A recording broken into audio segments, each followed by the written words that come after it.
Mari kita berdoa. Terima kasih Tuhan Yesus untuk napas kehidupan yang baru yang Tuhan percayakan kepada kami. Kami boleh bangun pada pagi hari ini dengan napas kehidupan yang baru yang Tuhan percayakan kepada kami.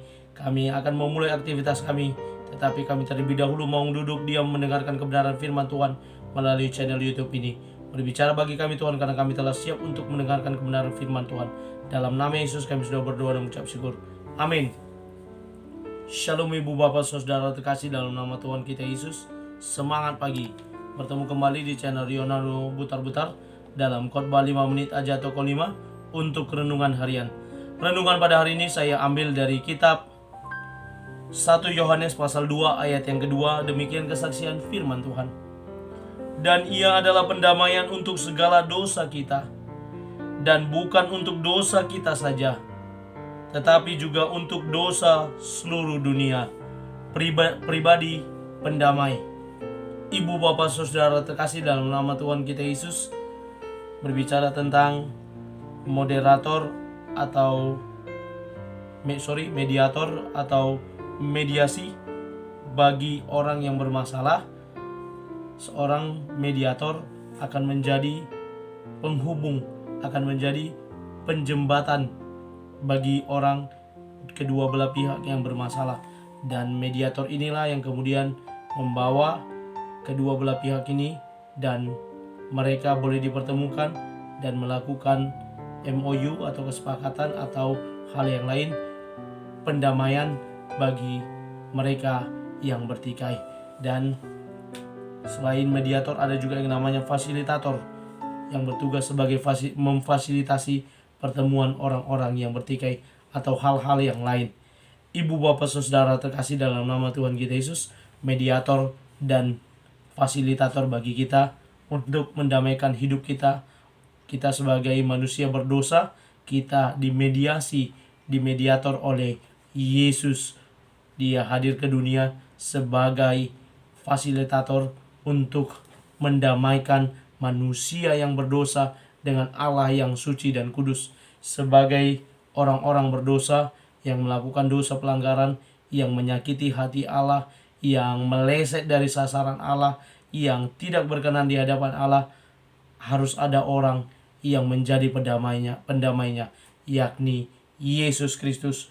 Dialah yang hadir ke dunia ini sebagai pendamai. Apa yang dikerjakannya sebagai pendamai? Yang pertama, dia mengerjakan dengan melakukan pendamaian segala dosa kita. Dia menyucikan kita dari segala dosa kita. Dengan cara apa dan bagaimana dia mendamaikan kita manusia dengan Allah yang suci dan kudus itu? Dengan mati di kayu salib, menebus dosa pelanggaran kita.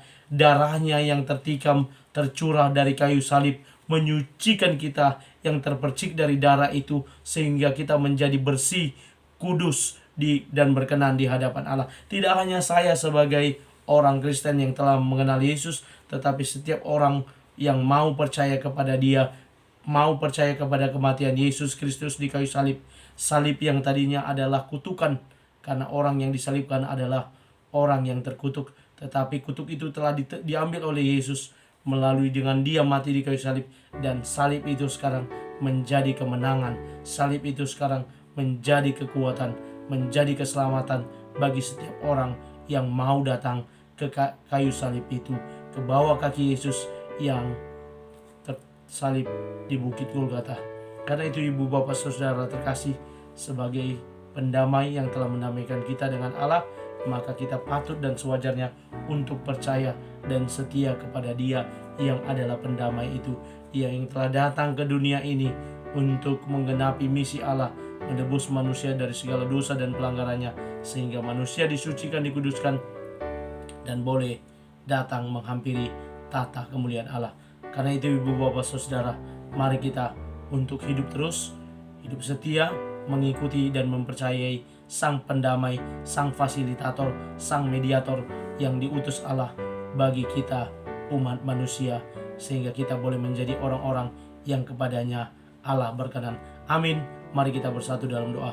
Terima kasih Bapa untuk firman-Mu. Berkati firman-Mu boleh bertumbuh, berakar, dan buahnya lebat melalui cara hidup kami yang berkenan di hadapan sesama, terlebih lagi di hadapan Allah. Terima kasih Yesus. Engkau telah mati di kayu salib sebagai pendamai bagi kami, sebagai mediator bagi kami, agar kami boleh berdamai dengan Allah dan kami layak dan berkenan di hadapan Allah.